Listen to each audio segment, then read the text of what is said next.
jinsiga iyo qoomiyadda Soomaalida xadaaradda iyo taariikhda laga hayo saldanadii Warsangeli waa tan ugu horeysa baarka sarana ka jirta kuwaas oo kamida boqortooyooyinkii ka hana qaaday ee dhulka Soomaalida saldanadan kaliya baarka hore oogama jirta taariikhda Soomaalida ee sidoo kale xadaaradda mandaqada Afrika iyo Asia ayay kamid ahayd xadaaradihii iyo ilbixnimooyinka hormuudka u ahaa waxayna ku jirtaa kuwii ugu horeeyay ee ka hana qaaday careed fadlan haddaan ugu cusub tahay YouTube-ka subscribe saar bogana hubi inuu follow ku yahay taariikhda saldanada iyo xadaaradda Warsangeli waxay soo bilaabatay sanadkii 1218 iyadoo soo taxnayd ilaa sanadkii 1960 waa saldanad jirtay in ka badan 700 oo sanadood waxay ka talinaysay saldanadaasi dhulka Soomaalida ee ku dhararan waqooyi bari ilaa koonfur bari dhulkaas oo ka bilaabma gobolka Sanaag gobolka bari ilaa Nugaal oo markii dambe ay rug dhigatay magaalada Ayl waxaana loo yaqaanay saldanadaasi saldanada xeebaha Maakhir garaadkii aasaasay saldanada Warsangeli waxa la oran jiray Cabdullaahi Kooke Maxamuud Harti waxaana loo yaqaanay garaad dhidhin waxa uu ahaa nin ka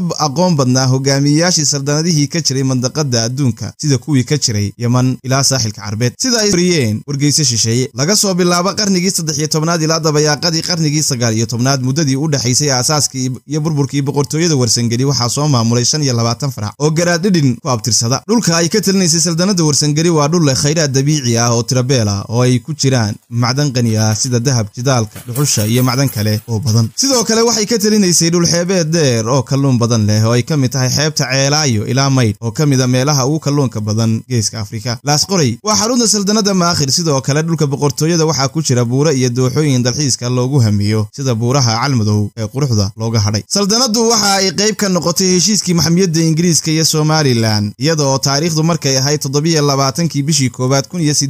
1886 ee heshiiskaasi qaadatay heshiiskaasi waxa loo yaqaanaa oo adduunka ugu jira heshiiska Warsangeli ee Ingiriis waxa uu ka dhacay laas qoray waxaana uu saxiixay Suldaan Cawl Suldaan Maxamuud Cali Shire waa ninka ugu taariikhda dheer saldanada Warsangeli bilowgii hore ee kacaankii daraawisheed Sayid Maxamed Cabdilla Xasan waxa uu ku qanciyay reer Cali Shire inay qayb ka noqdaan halganka gaalala dirirka ah ee uu wado waxa uu ku guuleystay in garaad Cali Shire oo nool uu Suldaan Maxamuud oo wiilkiisa u caleema saaray saldanada Warsangeli iyo inuu guursado Bulla Cali Shire oo Bulla Shubato loo yaqaanay isku dhac ayaa soo ifbaxay Maxamuud nacaynka ayuu tolkii ku hubsaday waxa uuna isbahaysiye la yeeshay boqor Cismaan oo ah boqorkii Majeerteen dagaal badan ayaa dhaxmaray Suldaan Maxamuud Cali Shire iyo seedigii Sayid Maxamed Cabdilla Xasan waxaana uu caansanaa dagaalka la yiraahdo Habar Humbullo dibti buureed daraawishna u taqaano maduqaynay reer bari waxa uuna ciidanka dagaalka ka qayb galay ee boqor Cismaan iyo saldanadii Warsangeli ka socday isku dhamaa 10686 waana dagaalka uu sayidku ka tiriyay dacwad kalena waa ina mashare hadalan deeqsiiyay aday deershay goortaan ahaa duri xigaalka ay adiga ii dafiray sidii anoo dul shisheeye ah ee waataynu darisnee